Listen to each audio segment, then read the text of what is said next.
Amoebic മസ്തിഷ്ക ജ്വരത്തിൽ പൊതുജനാരോഗ്യ നിയമം പ്രയോഗിക്കാൻ കൂടി ആരോഗ്യവകുപ്പ് രംഗത്തിറങ്ങുകയാണ്.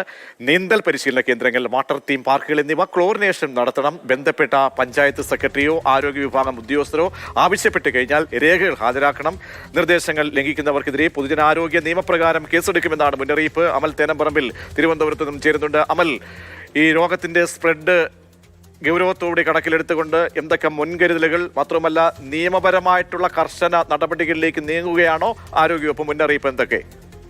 ഇന്നലെ വൈകിട്ട് തന്നെ ഇത്തരമൊരു തീരുമാനമുണ്ടായിരുന്നു. അത് സംബന്ധിച്ച് ഉത്തരവ് ഏറ്റവും താഴെ തട്ടിലേക്ക് അടക്കം കൈമാറുകയാണ് ആരോഗ്യവകുപ്പ്. ഒരു വിധത്തിലും വീഴ്ചകൾ ഉണ്ടാകാൻ പാടില്ല എന്നുള്ളത് ആരോഗ്യവകുപ്പ് പറയുന്നു.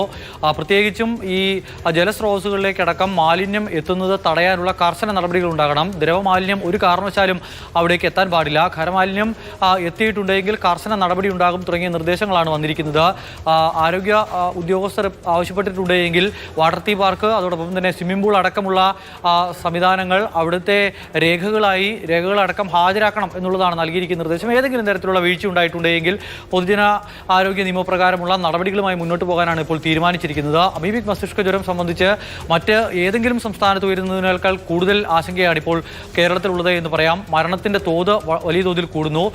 ഈ രോഗബാധിതരാകുന്നവരുടെ എണ്ണത്തിൽ വലിയ വർധനവുണ്ടാകുന്നു. അത് സമീപകാലത്തൊന്നും ഉണ്ടാകാത്ത തരത്തിൽ അത്തരത്തിൽ വർധനവുണ്ടാകുന്നുണ്ട്. കഴിഞ്ഞ ഈ മാസം തന്നെ മരിച്ചവരുടെ കണക്കൊക്കെ പരിശോധിച്ചിട്ടുണ്ടെങ്കിൽ അത് ആശങ്കപ്പെടുത്തുന്നതാണ്. 6-7 പേരുടെ ജീവൻ ഈ ഒരു അസുഖം മൂലം സംഭവിക്കുകയാണ്. എന്തുകൊണ്ട് ഇങ്ങനെ സംഭവിക്കുന്നു എന്ന കാര്യത്തിൽ പോലും ഇപ്പോഴും വ്യക്തതയില്ല. അതിനാൽ തന്നെയാണ് ഈ ജലസ്രോതസ്സുകളെല്ലാം വൃത്തിയാക്കിക്കൊണ്ട് ഒരു പ്രതിരോധം എന്നുള്ള നിലയ്ക്ക് മുന്നിട്ടിറങ്ങാനുള്ള തീരുമാനം ഉണ്ടായിരിക്കുന്നത്. ശരി, അമലാണ് വിവരങ്ങൾ നൽകിയത്. അപ്പോൾ നമ്മൾ തന്നെ ശ്രദ്ധിക്കണം.